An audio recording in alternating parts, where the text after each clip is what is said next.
Welcome back to Vital Science Consulting, where we're talking business strategy and personal development. And today we're talking about company culture. And one of the things we'd like to chat a little bit about is the concept of a virtual board of directors.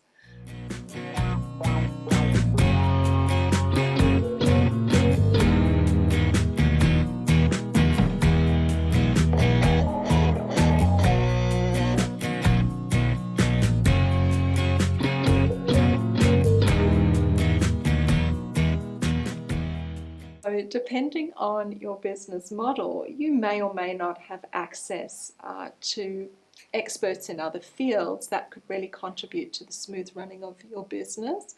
If you're in a franchise model, you may have somebody that's assisting with marketing, with the accounting aspects. But if you're a sole trader or on your own, that becomes a little bit more difficult to access that information. Gerhard, do you want to talk us through the concept of a virtual board of directors?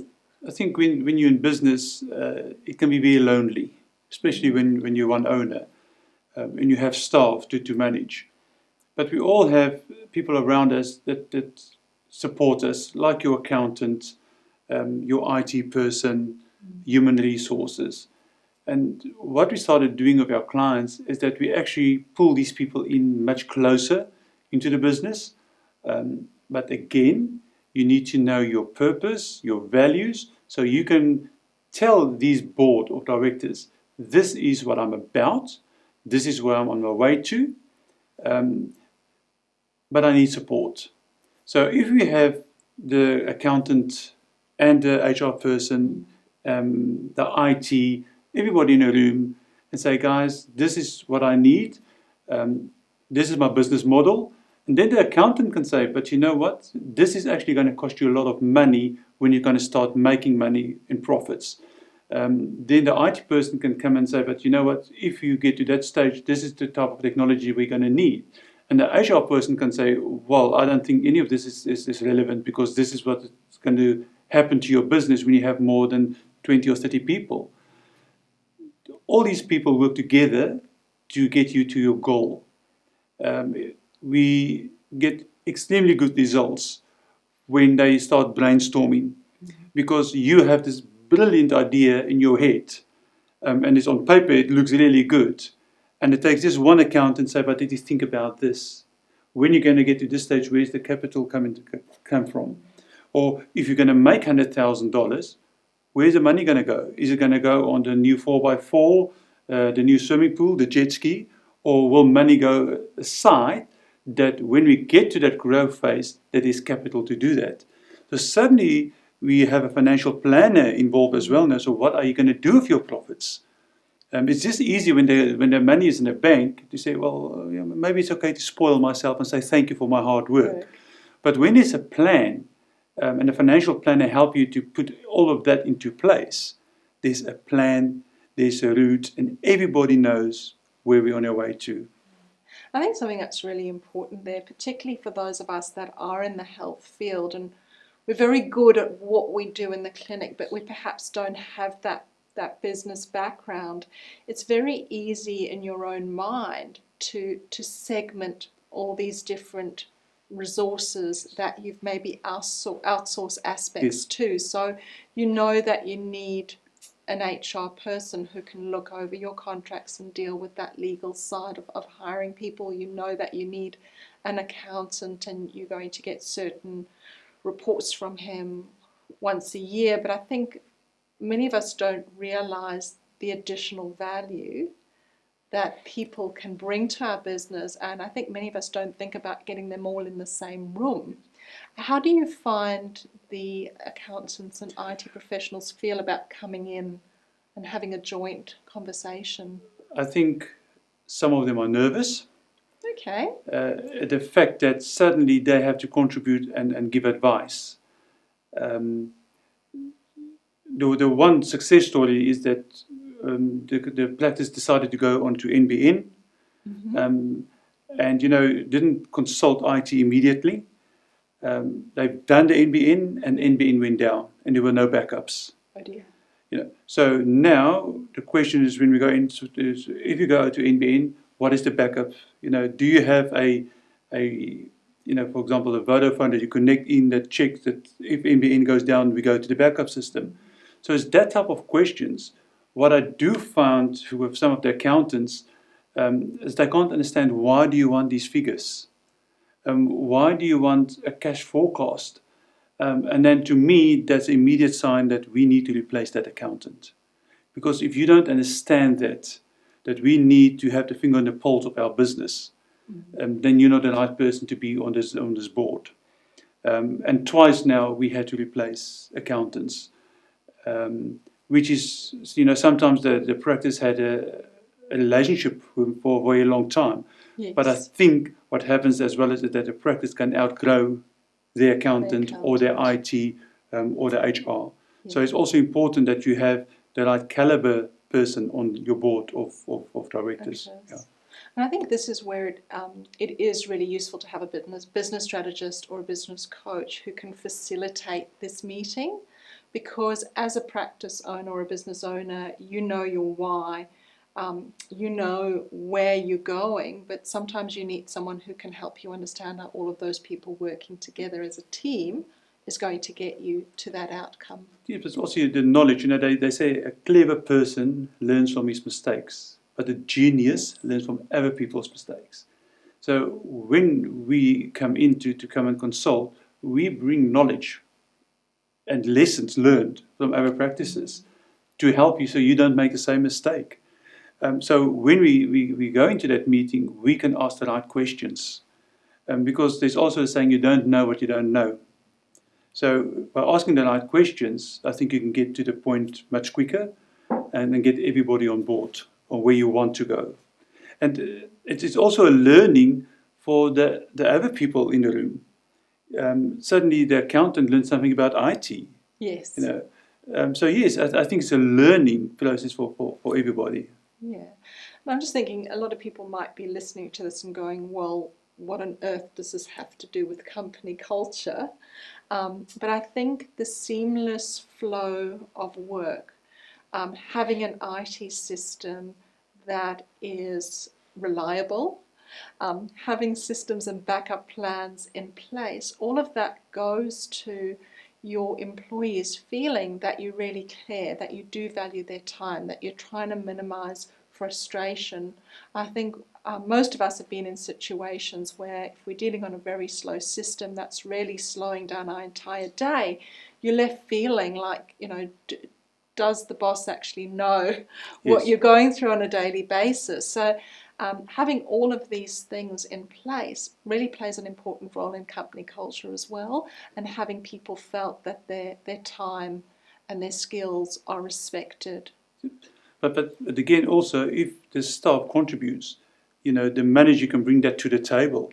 Yes. And say, this is what the staff ideas are, and the accountant can say, but you actually don't have the cash flow to do that. But if you do this branding and that income, then we can do it. You can go back to the employee and say, unfortunately, we don't have the cash flow at the moment, but if we do this, this, and this, and you help us to get there, we can do it. So you just involve your staff all the time and keep them informed. Yes. We're going to talk about a model later on about certainty. Your staff needs certainty. Yeah, absolutely. I think what we were talking about in earlier shows as well was transparency, for people to feel like they know what's going on at work. There aren't going to be any unpleasant surprises. And again, all of that feeds into the culture, what it's like to work here. Yeah. It comes back again. You feel valued. You feel that you contribute. I think we say it over and over again, but that's the reality of it. Yeah.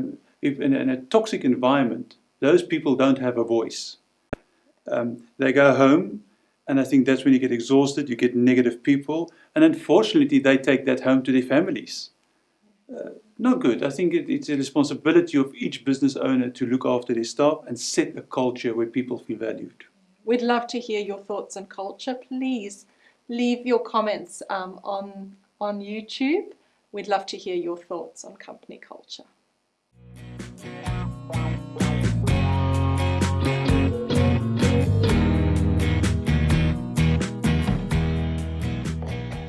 Oh, what a great part too, Gerhard and Kathleen, and talking about this concept of virtual boards. Now, I suppose a lot of business owners out there may be going, well, that sounds great in theory, but how does an employee who's never had a board experience fit in or have the confidence to contribute in such an environment? How do you bring this about? I think it's a learning experience for everybody. It's not only for the employee, or the manager or the owner, but also for the people coming in. Most of the small companies don't have huge companies doing their books for them, or huge IT companies.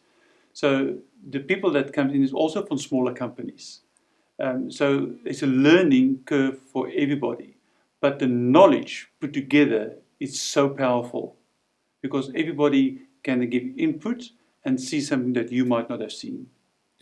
Kathleen, when you're putting together virtual boards, how do you assure the employees taking part that they'll be protected, that their decision making, if it doesn't quite work out, will result in bye? They're putting themselves at risk. What is the mechanisms you do to keep this as a safe environment for everybody? Yeah, look, I think part of it comes down to the existing company culture as well.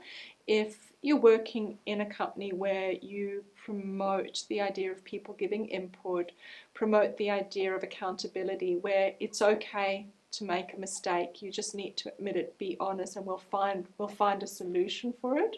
I think in those environments where people know that you genuinely do have their back, they're a lot more likely to contribute and feel confident voicing opinions.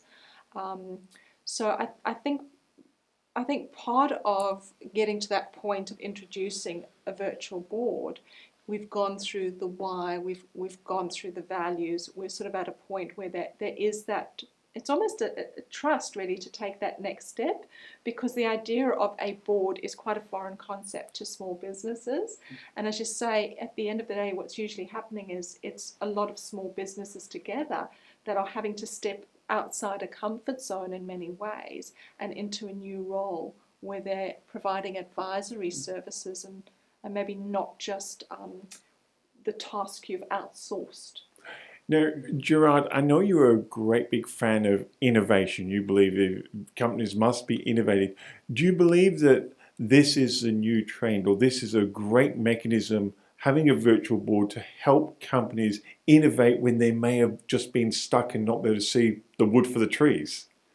Definitely, I think with technology changing so quickly, I mean, if you go and look at a list of or businesses that will not be in existence in a few years, accountants are one of them, lawyers. So these people also need to reinvent themselves to be advisory. So you're going to upskill them as well a little bit, because if you're going to ask a question and they don't know, they need to go out and go and research and come back with answers. So I think you challenge everybody in the room. It's not only about bookkeeping anymore, but how can we do it better? What system can we put in place that we have checks and balances? What do we have in place that if you, for example, are on leave, that we don't fall behind?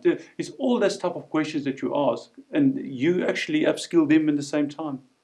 Now, I'm going to ask this of both of you, and of course, I'm very guilty of this myself. What about the bosses that love their control and going, oh my goodness, I'm going to have to give up some control on this? For me, is when we start working with a client, there's the question we ask first of all: are you interested or committed? If they're interested, they're going to do something until it gets hard, and then they're going to stop. When you're committed, you will do whatever it takes. And they actually sign a contract with me that they are committed. Once we see they are not committed to the process, then I cannot work with the company anymore. Because first of all, they're going to tell everybody that coaching is not working. Again, I'm going to feel that I've taken your money, but I didn't achieve anything. And for me, it's about results. So I don't like to be depressed. I like to have a result and be happy. So if you're not committed, then we will not work with you. And Kathleen, the bosses that struggle with this control issue, they want to, but you know, they're humans. They have an emotional attachment to their business. Yeah. And look, I think that is a real coaching challenge, because often what's happened is you've started off as a sole person in the business. You've had to do everything. And you then start getting to a point where you can't do everything anymore, and it's really hard to give up that control. It's difficult to see that there may be different ways or other ways of achieving the same goal, and you want everything to be perfect. So I think a lot of that is really sort of more the one-on-one personal coaching, and sort of getting to the underlying reason of what is the fear of letting go. Because when you can get down to what the true concerns are and then deal with those, it's often very different to really just wanting to keep everything close to the heart. There may be a sentimental reason. So part of that journey to getting to that point of letting go often will involve a lot of individual sessions. Because generally there is a recognition that this is not sustainable. I cannot keep doing everything myself. So it's negotiating what can you let go of, and what are the absolutes where you don't want to compromise, and then how does that play out in discussions with staff and delegation. Well, I'm certainly looking to your final part on culture. I picked up a couple of things, and we've had all this variety going on, and now you're going to wind the clock all back and say we need consistency. What a challenge. I'll see you in part 4. See you in part 4.